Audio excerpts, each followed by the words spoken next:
네, 생활 속 흥미로운 발명과 특허에 대해 알아보는 시간입니다. 한국지식재산전략원의 조성환 전문위원과 함께 이야기 나눠보겠습니다. 안녕하세요. 네, 안녕하십니까. 네, 오늘 어떤 내용으로 준비를 하셨습니까? 네, 오늘은 어린 시절에 방송을 통해 인공지능을 탑재해 스스로 주행하고 상황에 따라 사람보다 나은 판단력을 보이며 사건들을 해결해 나가는 만능 자동차가 등장하여 환상을 자극했던 경험이 있을 것입니다.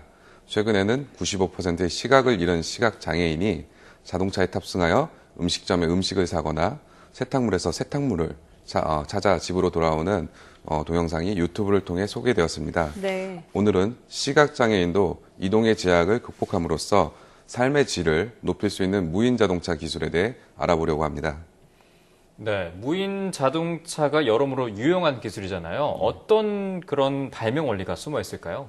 네, 무인 자동차 기술의 자율주행 기본 원리는 이미 가정에 보급된 로봇 청소기와 동일하게 장애물을 인식하는 센서를 통해 획득한 정보를 이용하여 조향, 변속, 가속, 브레이크를 제어하는 것입니다. 네. 가장 큰 차이점은 로봇 청소기는 실내 주행 환경을 고려하여 개발된 것인 것에 비해 무인 자동차는 고속 주행 환경 속에서 보행자와 주변 차량과 같이 움직이는 객체를 포함하여 다양한 장애물의 정보를 확보해야 하므로 운전자의 눈의 역할을 하는 GPS, 레이더, 카메라, 레이저 스캐너 등과 같은 다양한 사물 탐지와 충돌 방지 장치가 사용되고 있습니다. 네, 무인 자동차가 상용화된다면 정말 생활 속에서 정말 편리해지면서도 또 재밌는 일들이 일어날 것 같은데요.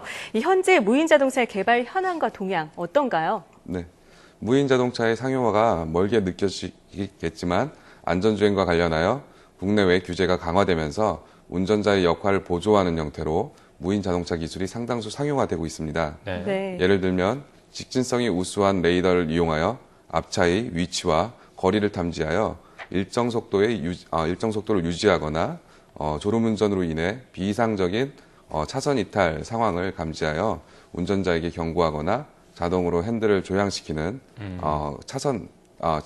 조향시켜 차선을 안쪽으로 운전할 수 있도록 해주는 기술이 중형차에도 보급되어 있는 상황입니다. 네. 네네. 현재 고급차에는 운전자가 후진 기어를 넣고 페달을 밟으면 자동으로 후진 일렬 주차를 도와주는 시스템이 적용되고 있어서 부품 가격 인하와 관련 인프라가 구축된다면 단기간 내에 상용화가 가능하다고 판단되고 있습니다.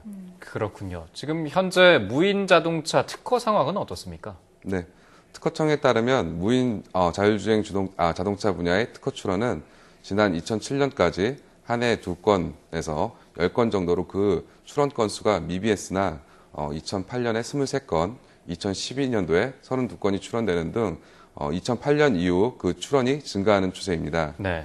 기술 분야별로 보면 주변 상황 파악용 영상 센서 기술이 약 24%를 차지하고 있어서 가장 많이 출원된 것으로 보이고 최적 경로를 선정하는 인공지능 기술과 그리고 차량 운전 제어 기술이 각각 18%와 11%씩 출원되고 있는 것으로 나타났습니다. 직접 조사한 바에 의하면 2003년부터 2012년 사이에 국내에서 총 144건이 출원됐지만 동기간 내 미국에서는 4,383건이 출원되어 상대적으로 국내 출원이 미비한 것으로 나타났습니다. 네, 사실 우리나라가 세계 5위의 자동차 강국이잖아요. 거기다가 IT 기술 강국인 만큼 자동차와 정보통신 기술이 융합이 돼서 정말 이 무인 자동차 분야에서도 선진국 정도의 그런 수준에 도달할 수 있기를 좀 기대를 해보도록 하겠습니다. 자, 그럼 여기서 잠깐 이번 주에는 어떤 특허 뉴스가 있는지 살펴보고 이야기 이어가겠습니다. 세계 최대 특허 출원국으로 떠오른 중국이 지식재산권 전문 법원을 설립해 특허 관련 소송으로 관할 집중을 본격 추진한다고 합니다. 최근 중국 정부의 지식재산 활용 및 보호 강화 정책 기조와 더불어 중국 내 지재권 환경 개선에 큰 영향을 줄 것으로 예상이 되는데요.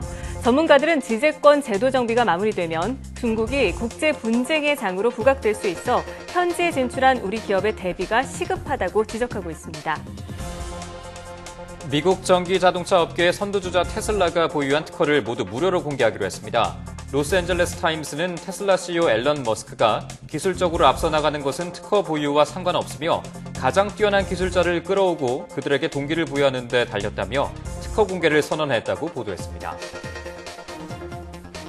특허청은 컴퓨터 소프트웨어 관련 발명 심사 기준 개정을 통해 올해 다음 달 1일 이후에 출원되는 컴퓨터 프로그램 청구항에 대해서는 특허를 부여한다고 밝혔습니다. 네, 한 주간의 특허 이슈를 좀 살펴봤는데요. 이 중에서 주목할 만한 뉴스 어떤 걸까요? 네, 특허청이 컴퓨터 소프트웨어 관련 발명 심사 기준 개정을 통해 올해 7월 1일 이후 출원되는 모바일 앱을 포함한 컴퓨터 프로그램 청구항에 대해서 특허를 부여한다는 내용에 대해 살펴보려고 하고 있습니다. 네, 어플리케이션이 특허로 인정받지 못한다는 것은 사실 상당히 좀 충격적이고 의외인데 그런 이유가 특별히 있습니까? 네, 가장 큰 이유는 컴퓨터 프로그램이 출원의 대상으로서 발명의 성립성 충족 여부에 대한 판단 기준이 명확하지 않았고 네. 컴퓨터 프로그램 특허에 대해 하드웨어와 관련성을 중시하여 심사하는 경향 때문인 것으로 판단되고 있습니다.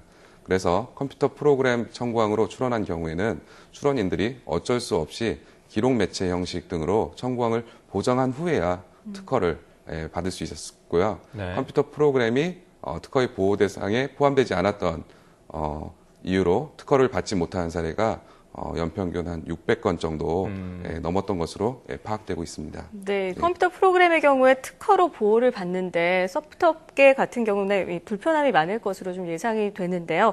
이 특허청에서 발표한 컴퓨터 소프트웨어 관련 발명 심사 기준 개정 내용에 이 소프트웨어 업계에 관심이 좀 많이 모아지지 않을까 싶은데 주요 내용을 좀 살펴주시죠. 네, 구체적으로 종래 컴퓨터 관련 발명 심사 기준에서 컴퓨터 소프트웨어 관련 발명 심사 기준으로 명칭을 변경함으로써 소프트웨어도 특허의 대상임을 부각시켰습니다. 네. 그리고 발명의 성립 요건을 만족하는 컴퓨터 프로그램 청구항에 대해서도 특허법상 발명으로 인정하여 특허를 부여하기로 했으며 그리고 컴퓨터 프로그램과 실질적으로 동일하나 표현을 달리하는 애플리케이션, 플랫폼, 운영체제 등 컴퓨터 프로그램에 준하는 유형도 특허법상 발명으로 인정하기로 했습니다.